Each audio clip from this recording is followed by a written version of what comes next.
আজকে আমি ফেসবুকে যারা নতুন, যারা নিজেকে কন্টেন্ট ক্রিয়েটর হিসাবে প্রতিষ্ঠা করতে চায়, তাদের উদ্দেশ্যে দু একটি কথা বলতে চাই।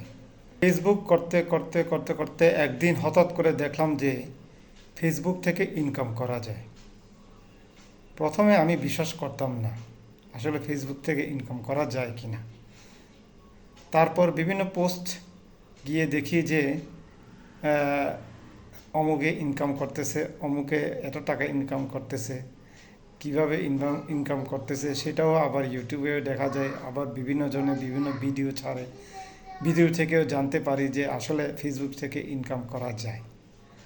সেই থেকে আমিও আগ্রহ নিয়ে একটা পেজ খুলি। আমার পেজের নাম হচ্ছে monk.explorer, এবং ওই পেজে কাজ করতে করতে এক পর্যায়ে আমার 10,000 ফলোয়ার হয়ে যায় এবং আমি কন্টেন্ট মনিটাইজেশন পেলাম। কন্টেন্ট মনিটাইজেশন পাওয়ার পরে অল্প অল্প ইনকাম করা শুরু করছি। যে মাত্র অল্প অল্প ইনকাম করা শুরু করেছি, ওই সময়ে এক কানাডিয়ান মহিলা আমাকে ফেসবুকে মেসেঞ্জারের মাধ্যমে একটি অফার দেন।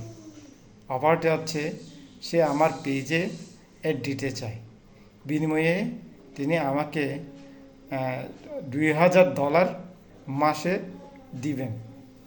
তো আমি খুশি হয়েছিলাম যে মাসে $2,000 পাবো, এবং তার কথা মতে আমি তার সাথে যোগাযোগ করি।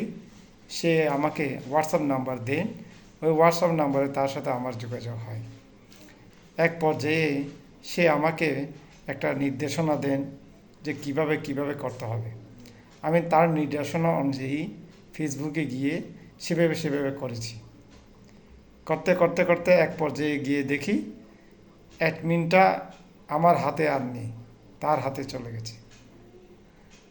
তো আমার যে আমি যে বোকামি কাজ করেছি, তাকে যে আমি বিশ্বাস করেছি, বিশ্বাস করার ফলে আমার অ্যাডমিনটা আমি হারিয়ে ফেলেছি।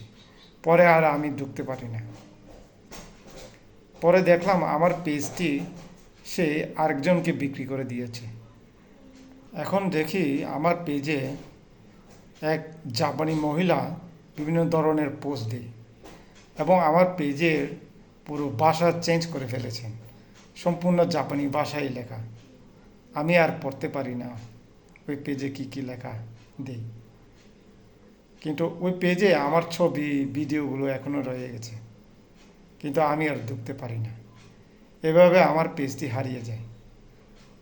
এজন্য নতুনদের উদ্দেশ্যে বলতে চাই যে এই ধরনের বিভিন্ন অফার আসতে পারে, বিভিন্ন জায়গা থেকে আপনাকে অফার দিতে পারে। আপনি সহজে এসব বিশ্বাস করবেন না, এবং আপনার পেজে মোবাইল নাম্বার হাইড করে রাখবেন যাতে অন্য কেউ দেখতে না পারে, কারণ এসব তথ্য নিয়ে তারা যোগাযোগ করে হ্যাক করার চেষ্টা করবে। তো আজকের ভিডিওটি হচ্ছে যে আপনার যারা নতুন কন্টেন্ট ক্রিয়েটর হিসেবে নিজেকে প্রতিষ্ঠা করতে চায়, তাদের উদ্দেশ্যে মূলত এই কথাটি বলা। তো আপনারা সবাই সুস্থ থাকুন, সুন্দর থাকুন, সুখী থাকুন। ধন্যবাদ সবাইকে।